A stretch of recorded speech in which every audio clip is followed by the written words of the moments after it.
I'm surprised Pepe is not more well known. I genuinely really thoroughly enjoyed this. This is a 3 hour film from 1960. It's definitely way longer than I would have liked. But to be honest, it did actually hold my attention pretty much most of the way through. And I watched this because Debbie Reynolds is in this, and it's one of the very few remaining films of hers that I had to watch.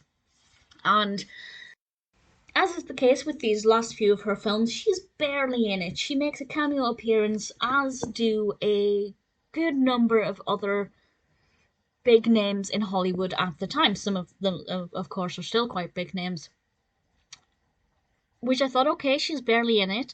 I can deal with that if the narrative is interesting or the protagonist.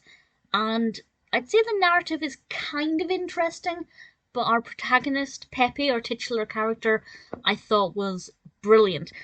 He's played by Cantinflas, and I haven't heard of him before. I wasn't aware of his work, but he's actually done quite a lot. I'm quite keen to see what else he has done. So if you have any recommendations on that front, please, feel free to let me know. He is in Mexico. He's a Mexican, and his horse is sold to Ted Holt. And Pepe has decided that he shouldn't have sold the horse. He did try and actually play some tricks to make sure the horse wasn't bought, but nevertheless it was. And he's deciding he's going to go to Hollywood to try and get that horse back. And it's all about the people he encounters on his journey back to retrieving this horse. Some of them are noteworthy names in Hollywood, some of them are just regular people he meets along the way. And the interactions he has with these people are fabulous. He is so funny, he is so entertaining. The conversation he has, it was very much mainly a one-sided conversation he has in the ticket office quite near the beginning when he is eating his lunch, I just thought was brilliant. um and after that, it just became really a lot of fun. I found it genuinely very amusing. Pepe as a character was an absolute delight. I wasn't too concerned if he got his son back, his son being his horse. He did refer to this horse as his son quite a lot, and genuinely amused me. That I don't want to give away too much, but there was an exchange where he was talking to somebody, I can't remember who, explaining that he was going to Hollywood to get his son back. His son had been bought by Ted Holt, and that when this person asked where his son's mother was, Pepe explained that he had to shoot the mother because, of course, the mother had a broken leg. The mother was a horse, and he had to shoot the horse. But he doesn't explain at any point to this person that his son is actually a horse. And there are a lot of moments like this that are just absolutely delightful. That's the only way I can describe it. I absolutely adore them. Pepe is an amazing character.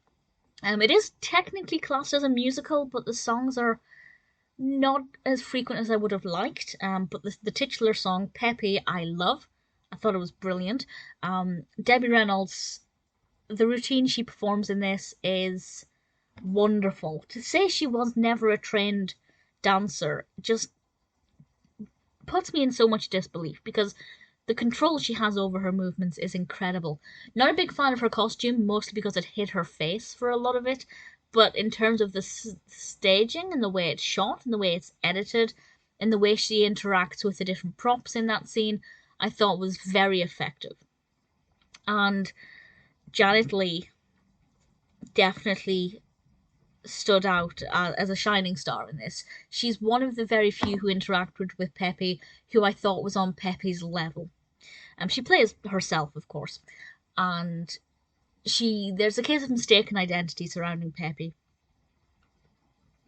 and I thought it was just an absolute delight. I really truly loved it. It's only got 5.4 out of 10 on IMDb, which is obviously not a tremendously good rating, but certainly not the worst. If you get a chance to see it, definitely do. I watched it because of Debbie Reynolds, but I stayed for so many more reasons. 3 hours or not, it's utterly fabulous.